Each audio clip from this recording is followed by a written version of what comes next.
I think it's important to understand that it's not just monetary and fiscal policy that has lit the fire under the metals. You go back to October of 2022 when the 300 billion of Russian reserves were confiscated.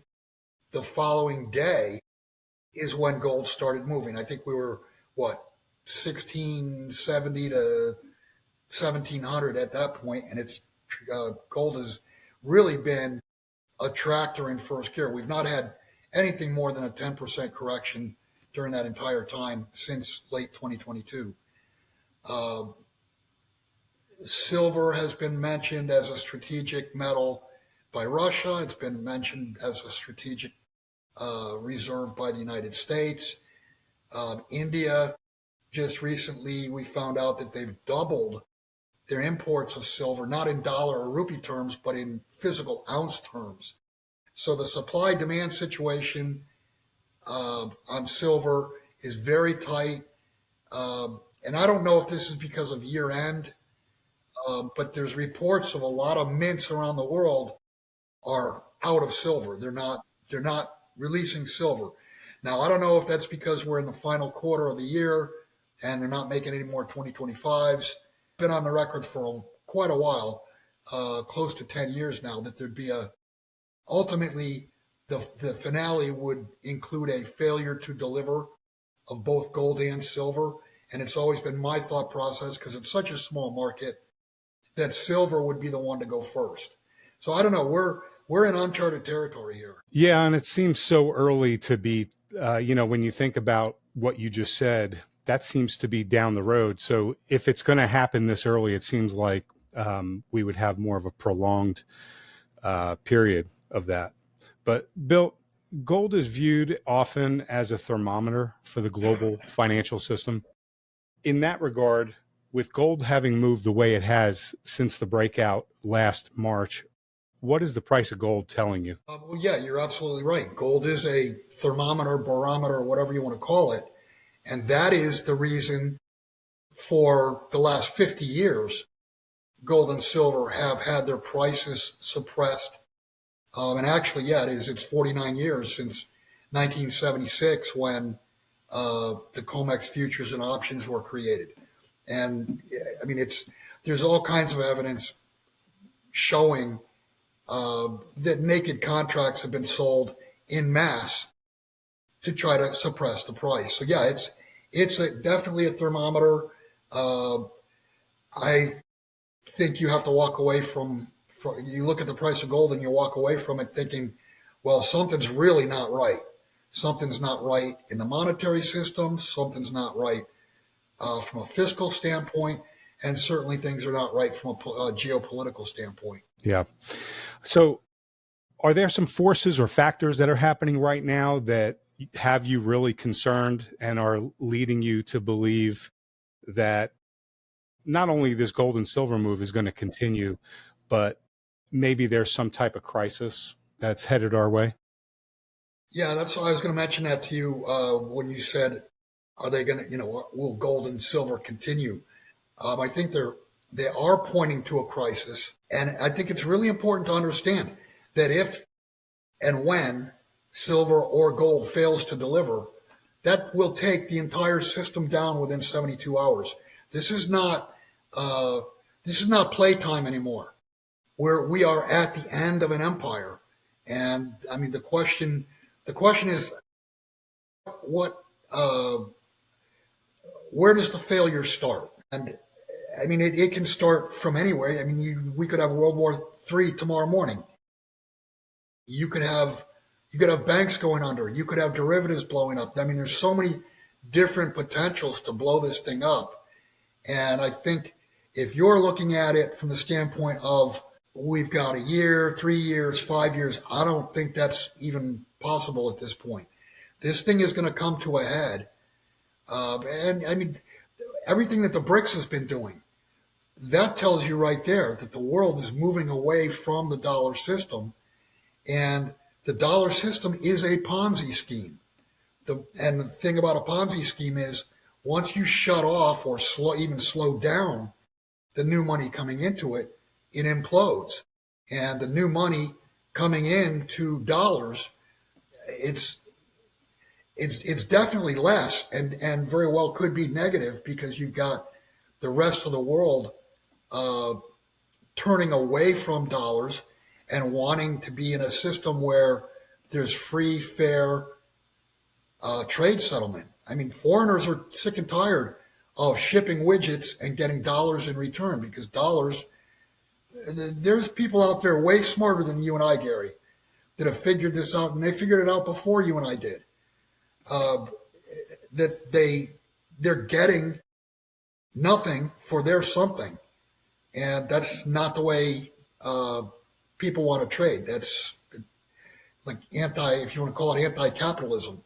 It's hegemony. Would you elaborate on your 72-hour comment that you made regarding, I think the way you put it was, if gold and silver go down, then it takes the whole thing down in 72 hours, or maybe it was the reverse. If gold and silver. Yeah, if they fail to deliver, then what is the value of a contract that can't perform? And the answer is zero.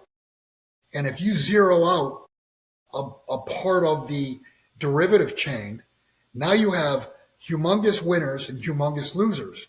The problem is, if the losers can't pay the winners, then the winners become losers. And think about it from this standpoint. The world runs on credit, and credit is only forthcoming if there's confidence. If confidence breaks, if confidence is gone, and credit stops, nothing in the real world will continue to work.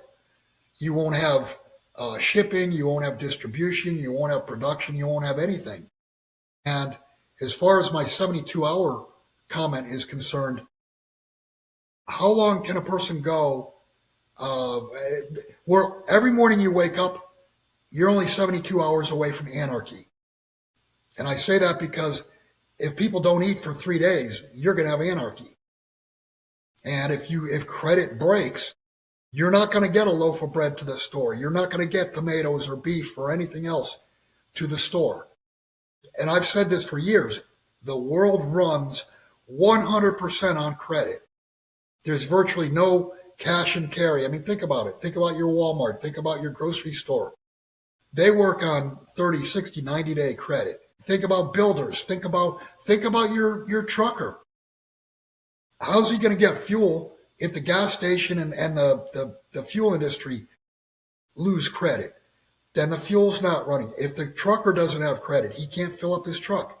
Nothing moves. Everything will grind to a halt when credit stops. Yeah, I see the picture you're painting there. Okay, so Bill, but that's very real, Gary. You talk.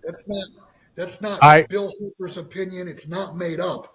I mean, that's a fact. When credit stops, everything stops. The real world stops, because everything you touch on a daily basis, do this for an hour. Just the stuff that you do on a normal daily basis, everything you touch, credit has been involved in it. Yeah, no, I agree with you. So, Bill, you talk about, and so do so many others, that the BRICS and others, they're moving towards away from fiat and towards either net settling or some kind of hard monetary asset backing of currency. So we're in this mass changeover of the financial system. Is this something that happens very quickly? Is this a process? And then also, how significant of an impact will it be here in the Western, countries that have been operating in this debt-based fiat system for all this time when this changeover actually occurs? It'll be far worse in the West, simply because everything is based on dollars. Everything's based on U.S. treasuries. And you're asking whether it's a process or a light switch. We're in the process. We've been in the process for a few years now. When the light switch goes off, that's when you get to that 72-hour window. And I firmly believe that light switch is a failure to deliver, because the failure to deliver tells you that those contracts are worth zero. And that will take the derivatives chain down. And it will also destroy confidence in U.S. Treasuries. How's the U.S. Treasury going to borrow? Their only buyer will be the Federal Reserve. Yeah, and that's a great point. And, you know, when you think about what's coming in terms of that massive wall of debt that's maturing and needs to be paid or rolled over at these higher interest rates, we've got these ever-growing budget deficits, this massive wall of debt that's coming. The BRICS nations, as you've talked about, they're becoming net sellers of treasuries, net buyers of gold. Correct. This setup is really this macro setup is a very dangerous recipe. What do you expect the impact here to be of this setup here, as the massive wall of debt starts to come due here very shortly? Well, you're already seeing that massive wall of debt come due. I mean, look at the subprime. Look at subprime. Look at commercial real estate. Look at auto loans. Matter of fact, I was watching baseball last night, and I hadn't seen an ad like this in years, but they ran 4 or 5 times. They ran an ad. Are you behind on your mortgage?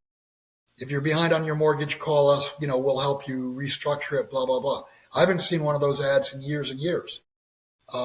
Look at the traffic flow going through Las Vegas. Everything is shrinking. And what that tells me is we have 2 economies. We have the financial economy and the real economy, Main Street. And money is getting scarce on Main Street. And we've seen this. I've seen this. Precious metals dealers have seen this. There's been massive selling for the last 9 months in North America. And I pretty much ask every client, you know, why they're selling. And 90+% is because I need the money.